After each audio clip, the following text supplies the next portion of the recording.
Hello, hi everyone. Welcome to my channel Lex Prep. We are back with current affairs questions. We are going to discuss top 10 current affairs के questions. ये आपको अगस्त 2022 से हम पूछने वाले हैं. Channel को सब्सक्राइब नहीं किया है तो सब्सक्राइब कर लीजिए क्योंकि ऐसे ही टॉप 10 क्वेश्चंस हम आपको आपके लिए करंट अफेयर्स के पॉइंट ऑफ व्यू से लेके आएंगे. हमारा क्लैट 365 नाम का करंट अफेयर्स के लिए प्रोग्राम चलता है. ये बेसिकली 600 प्लस आवर्स के आपको इसमें लेक्चर मिलेंगे. 10 से 15 मिनट के शॉर्ट वीडियोस में हर टॉपिक को एक्सप्लेन किया रहेगा. वीडियो के बाद 5 एक्सपेक्टेड क्वेश्चंस की प्रैक्टिस भी आपसे करवाई जाएगी. करंट अफेयर्स को जो कवरेज है वो द हिंदू और इंडियन एक्सप्रेस से तो होता ही है, साथ में दूसरे जो न्यूज सोर्सेज हैं the Wire, the Print, Bloomberg, Huffington Post, Scroll dot in, Hindustan Times, India Today for that matter, Down to Earth, ये सब को हम कवर करते हैं हमारे करंट अफेयर्स में. आज जो पर्टिकुलर डिस्कशन करने वाले हैं वो द हिंदू पे करने वाले हैं. आप इन वीडियोस को जितनी बार चाहें उतनी बार देख सकते हैं. बस आपको हाई क्लैट 365 करके डिस्क्रिप्शन में दिए गए व्हाट्सएप नंबर पे मुझे मैसेज ड्रॉप करना है और आपको वीकली रीडिंग और प्रैक्टिस मटेरियल भी मिलेगा, all at an annual fee payment of 3999. So these are the multiple benefits that you have: 10 to 15 minute short explanation of each topic, 5 expected questions, and along with this you will also get the explanation of the Hindu editorials, all at a price of 3999. बहुत ज्यादा cell हो गई क्या? चलो current affair start करते हैं. Disclaimer देते हैं पहले, उसके पहले no efforts have been made by the creator to induce any unlawful gain from the content hereby published. It is mainly being used for academic purposes, whereas no efforts have been made to share, distribute, republish, recreate any of the original news pieces published in the original copy.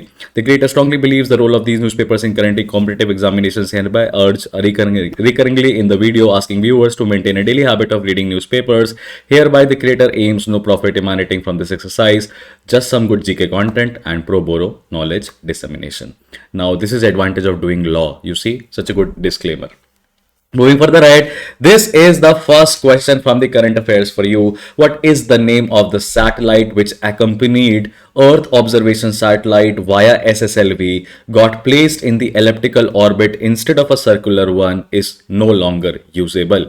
Options are Earth observation satellite 01, student satellite 75, Azadi Sat 75, or Azadi Sat. And the clock is ticking right now. Please choose your options A, B, C, or D. Well, the correct answer is Azadi Sat. The correct answer is Azadi Sat.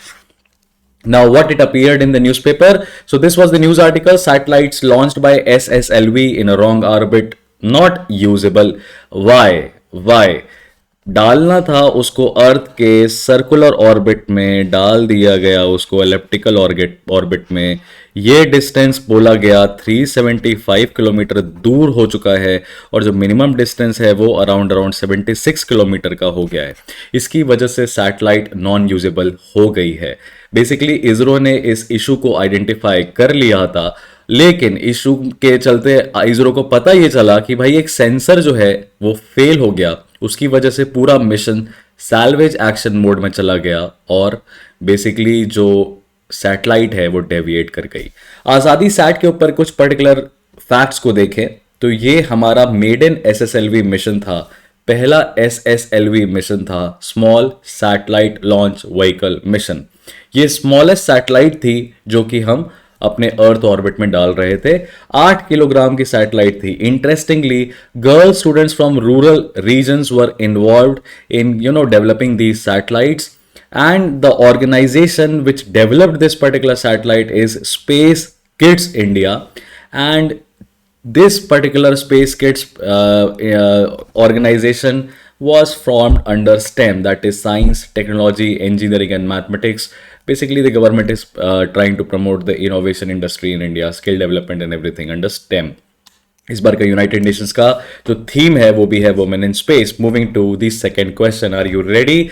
The second question is multidimensional poverty index of India represents the MPI adopted globally by UNDP and Oxford Poverty and Human Development Initiative OPHI. It is an important contribution. What is the responsible body preparing it?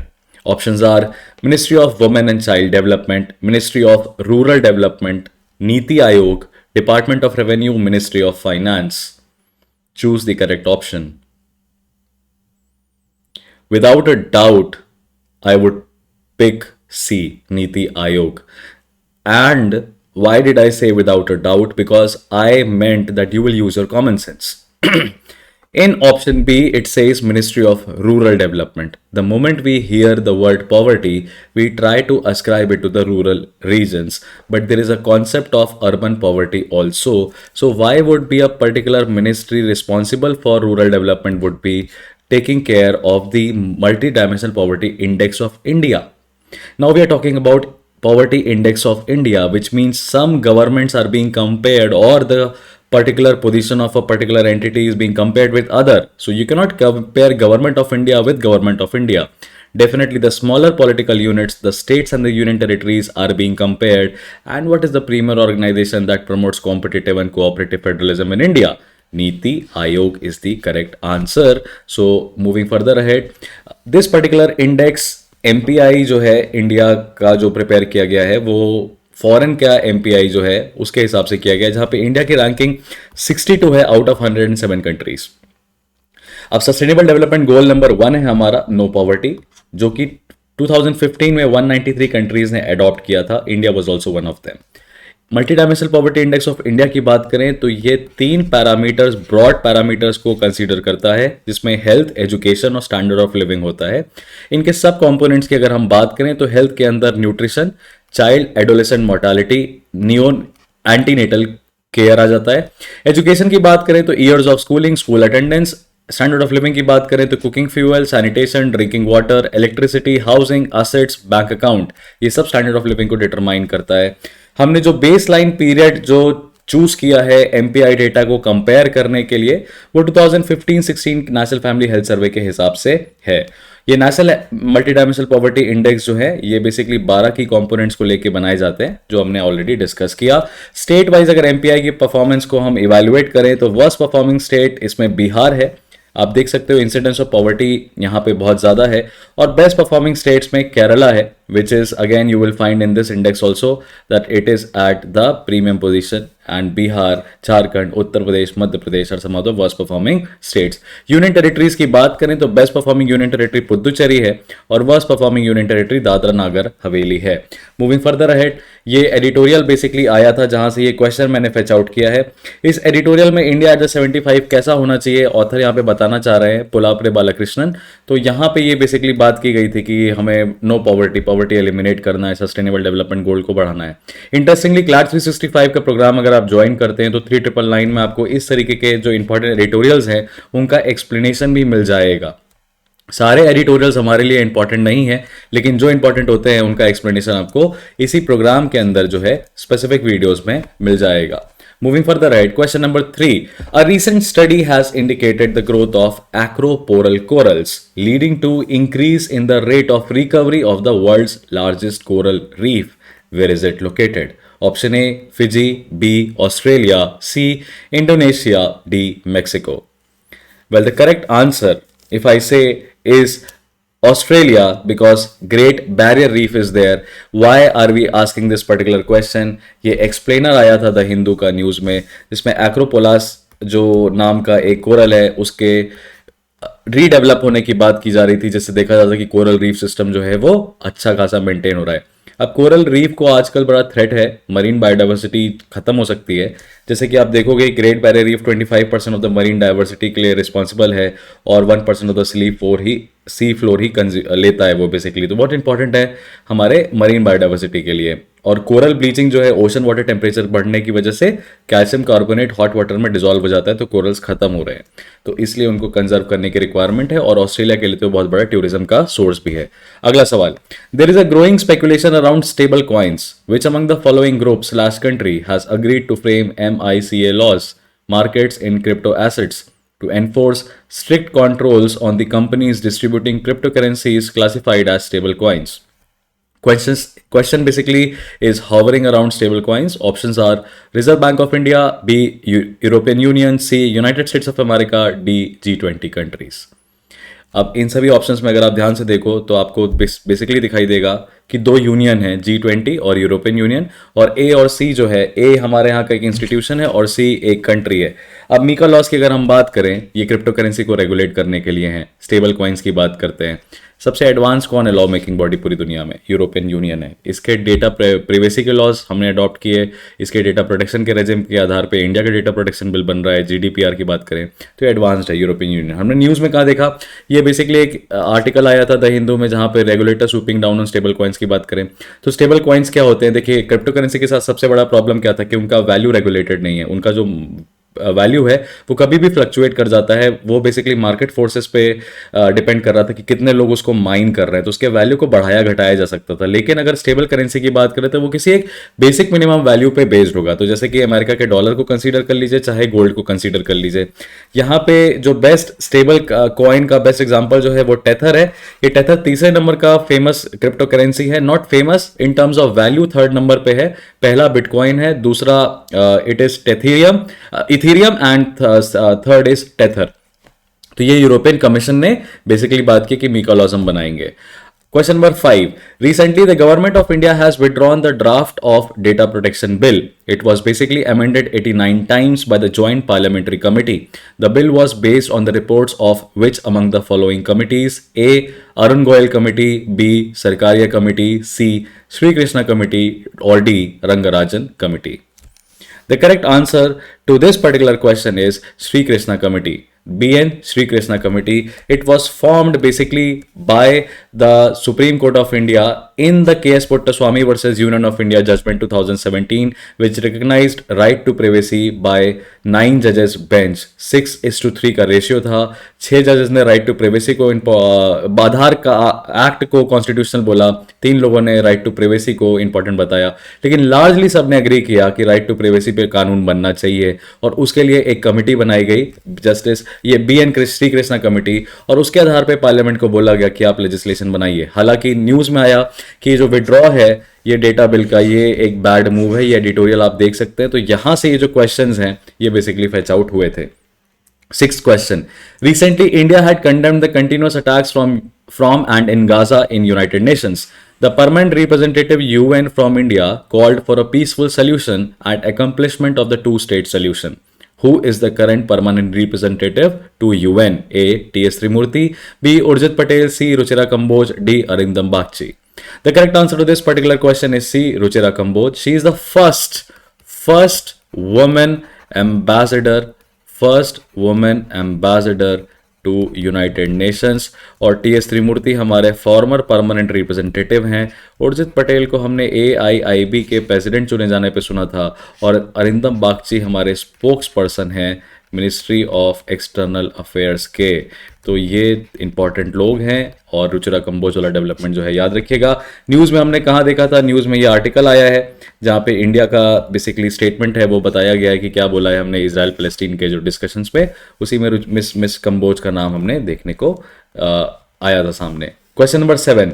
Recently, it was in the news that Teesta water settlement may be done by a joint river committee formed between India and Dash to settle the water sharing disputes. Name the country.